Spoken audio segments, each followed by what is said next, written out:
What up, y'all? This is Quamon Fowler hanging with my man D. Anthony McGee on the EWE, and we was just talking about jam sessions and bootleg recordings. And so what we were talking about is really just thinking about how much jam sessions, like, they're like historical events where it's like they really change your life, you know, your musical voice. And like, you know, when you listen to stuff over and over and you talk about it with friends and y'all share in the moments, and that becomes a thing where other people will refer this recording from this jam session that happened. You know, this is stuff that becomes to shape the identity of certain people in a certain region. You know what I'm saying? So we were just talking about that, in particular in the Dallas-Fort Worth area some years back, stuff that I forgot about, but I'm still affected by, regardless of me forgetting about it. You know, we was talking about Brooklands. Brooklands is, they still have Brooklands today in Dallas, and it was some jam sessions that we did back in the day. You mentioned one. Who was it with? Keith Anderson and Bobby Sparks. Bernard, right? Bernard, okay. I think I can't remember if it was JT or was it Ira Dean, one of them. Yeah, Kerry was there. Kerry recorded. Because Kerry used to video and record everything. That's it. Yeah. So, so what do you think?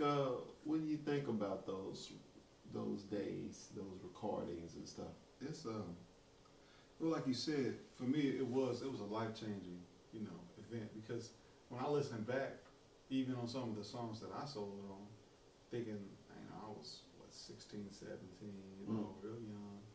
Didn't realize what a great opportunity it was, or where it would take me. You know, it's like, I mean, hearing it then and then listening to it later, I'm like, man, this is really killing.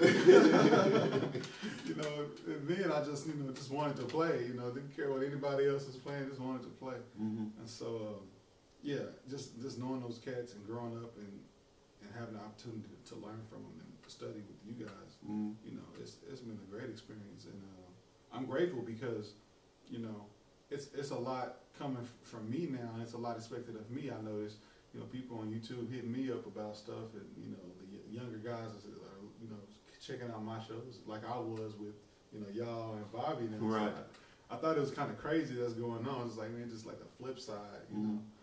So yeah, life, man, keeps going. You know, it changes, and you know, when you look at yourself as being young, and then you look at yourself as learning, a student, at the same time, you know, your mindset and your drive is plunging you ahead. And so you have other people who are coming about, other young cats who are trying to find their way, they want direction. And so a lot of the information that you've taken in and the environments that you've been in has shaped you a certain way, you know. And so those same people who are hungry and wanting direction, when they do see you, you could connect them to the information and out of the wisdom and knowledge and stuff that you've received from where you've been, you can connect them to it. And so one of the dynamics that, the things that has dynamically changed our culture and our day and age is the internet. Whereas when the opportunity came where cats started putting stuff up on YouTube, you know, everybody flocked to YouTube, because before it was like a word of mouth thing. You just kind of call cats up and hang, you know, and you tell them, hey man, have you heard this? I got this recording of this jam session that went down a couple weeks ago. This person was there, you know, check it out. And then, you know, you listen to it, oh man, you know, now it's become a thing where it's a video. Hey man, have you seen this YouTube video? Here, check this out.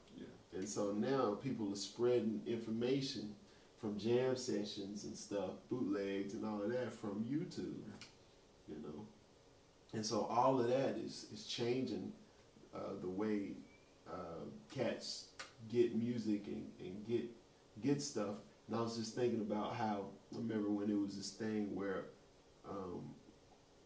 people would, especially with drummers, from these videos, from bootlegs, stuff with Robert Glasper and Chris Dave and those guys, they would have videos up, and then I remember these drummers would put all these videos up trying to imitate, you know, Chris Dave stuff and all of that. And I remember for a time in 2002, 2003, kind of onward, there was a period of time where all of the drummers, black drummers, you know, were trying to play all the Chris Dave licks and stuff. And it got kind of irritating because it's like, man, you know, everybody wanted to try and do something that was not natural for them. Whereas, you know, a guy like Chris, you know, he naturally arrived at and heard that stuff. But it's like a fad thing. It's a trend. You know, you got somebody who will be a trendsetter, and they're not trying to be. They're just being who they are. Then you got people who will see that and be like, I want to do that.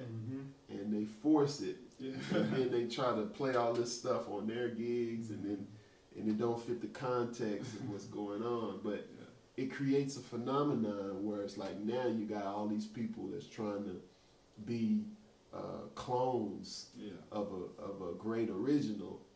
That's true. That's very true. But yeah, you know. So what you said? You said it was some recordings that really helped to shape your musical voice, and it was like a lot of the bootlegs that you had. What were those? A lot of them were the Brooklyn shows. You know, we did back in Brooklyn Jazz Cafe. Stuff at the Prophet Bar. You know, when we had the Teeny Bar. You know, and the Walrus. All those sessions that either you recorded or somebody else or I did myself. Listening to them, and I get to quote unquote like study those cats. You know, just like get to listen to it over and over. I may transcribe a few solos, but I get to see like the patience in their playing and kind of where they're coming from and what they painted. It's like when you listen to music at a jam session. I mean, sometimes, well, at the age I was back then, it's a lot of information missed, you know, in a solo, because a solo is well orchestrated, you know, and a lot of information missed. But getting older and getting to go back and listen to that, and you get to hear the story that was told, or you know, you get to see where they were coming from and what they were trying to portray, you know, and so it helped me a lot because it matures you. So, you know, you're not like, you know me when I first started playing, I was going to play 10,000 notes and try to be the fastest and, you know, impress people. And really, your natural ability will impress people even more. You know, just you being you. That's good. You know, will that alone, you know, have people, you know, going crazy just because, you know, you at a point to where, I always say this, the audience won't feel you unless you feel yourself. You know?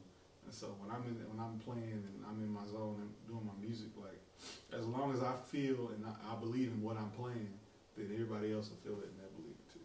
So, yeah. That's good. We're gonna do another video where we're gonna talk about just that, you know, being yourself and not trying to impress and all of that. So that's all for now. We see y'all again. If you'd like to get more audio and video lessons of jazz concepts and techniques, MP3s of performances, rehearsals, and master classes on various topics, along with licks of the day and much more, go to jazzwebshed.net to sign up for your free 7-day trial. After that, it'll just be $25 a month. Look forward to shedding with you on Jazz Webshed, the online shed for jazz musicians.